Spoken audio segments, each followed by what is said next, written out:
Colombia's most dangerous and most infamous drug lord, we immediately think of Pablo Escobar. In fairness, you don't even have to be specific about location. Just thinking about the king of narcotics elicits the thought of Escobar. But it's been 27 years since Escobar even walked the earth. In that time, in that vacuum he created in death, a new drug lord rose through the ranks to put Escobar's title of Colombia's deadliest drug lord to the test. We're of course talking about Dairo Antonio Usuga David, but you know him as Otoniel. If you've been watching the news lately, the name Otoniel would have come up at least once or twice every few hours. Otoniel, a man known to governments around the world as one of the biggest criminals to walk the earth. To the rest of the world, a stranger behind some horrific crimes we know in the most basic of ways. Otoniel is a man potentially more dangerous than Escobar ever was, but forever eclipsed by the reputation of the slain drug lord. So, who is Otoniel? Otoniel isn't new to the narcotics game. He's a long and proud-standing member of the Gulf clan, previously known as the Usuga clan.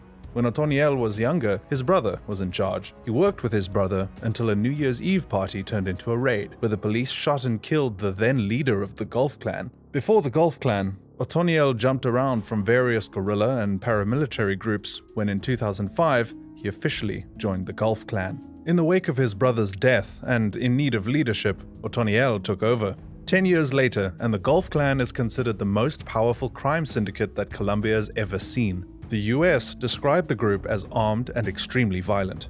The group is believed to consist of over 1,800 members, all recruits of fringe groups such as far-right paramilitary groups, where they get recruited at rallies and demonstrations.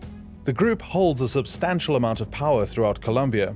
It even has international connections, making its ability more robust than its own government in some cases. The Gulf clan is known primarily for their drug operation, but they dabble in people smuggling, illegal gold mining, and extortion, all under the watchful control of Otoniel.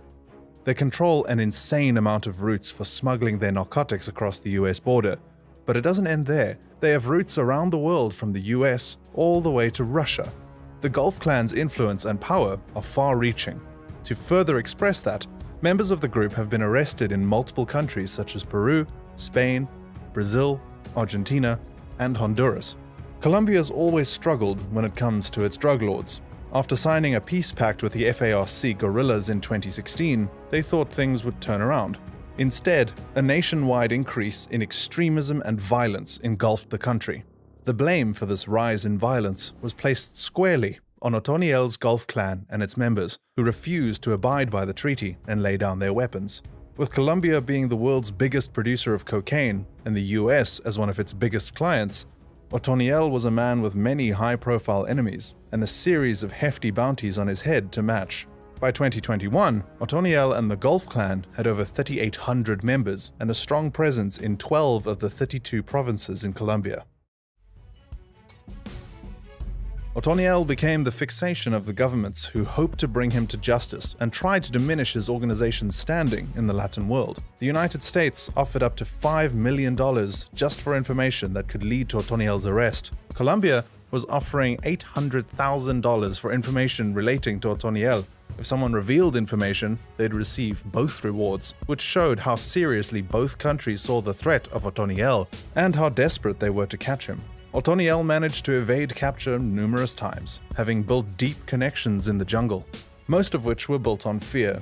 He also trained dogs to alert him of people approaching his hideout, which would give him ample time to escape, if necessary. While they'd remained unsuccessful in capturing the ringleader for over a decade, countless members of the group were caught, some of whom were a direct family of the most wanted man in the world. In 2017, Otoniel stated in a video that he'd turn himself in, but he never followed through on this claim, and it's unclear what made him say so in the first place. On October 23, 2021, after over a decade of searching and countless arrests of Gulf clan members and the arrest of Otoniel's own family members, Otoniel was finally captured in the jungles of the Urabá region. The operation, titled Osiris, was carried out in the rural area of the Urabá region. More than 500 members of the Colombian Special Forces and 22 helicopters were used to find, capture, and extract Otoniel. It's reported that Otoniel used a series of rural houses to safely move around and avoid authorities while never using a phone. He instead communicated with couriers who gave his messages and orders to his associates. Otoniel was located thanks to global cooperation, as the US, UK, and Colombia used their combined signal intelligence capabilities and 50 experts to find and pinpoint the drug lord's exact location in the jungle. Colombian President Iván Duque Márquez described the arrest as the biggest penetration of the jungle ever seen in the military history of our country. This coup is only comparable to the fall of Pablo Escobar in the 90s, President Márquez said in a televised address. He wasn't exaggerating, not in the slightest.